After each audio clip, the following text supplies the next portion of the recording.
Goeiemôre. Dit is vanoggend Woensdag, die 2 April 2025. Mag die Here met julle wees. Kom ons bid saam.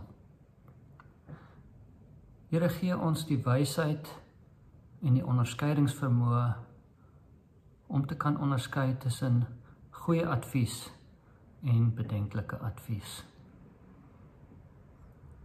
Here, gee ons die wysheid om te weet na wie om te luister en wanneer. Amen. Nou ek lees vir ons uit Spreuke 19 vers 20. Luister na raad, aanvaar wat jou geleer word, sodat jy uiteindelik wysheid kan hê.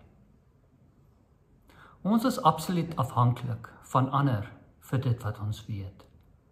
En selfs die probleme wat ons self oplos, word gedoen met kennis en vaardighede wat ons by ander leer. Aanvaar wat jou geleer word, sê Spreuke. Sien hier dat kennis vereis geloof en vertroue. Ons moet die mense wat ons onderrig vertrou. Ons moet die handboeke waaruit ons leer vertrou.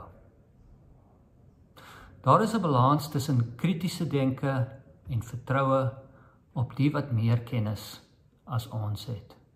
En dit vereis onderskeidingsvermoë. Ons moet kundiges vertrou, maar ons moet nie die kundiges blindelings volg nie. Dit is soms die moeite werd om 'n tweede opinie te kry, want almal kan 'n fout maak. En dit vereis wysheid om te onderskei tussen goeie advies en bedenklike advies.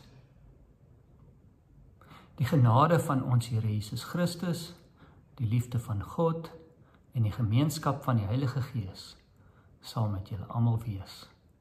Totsiens.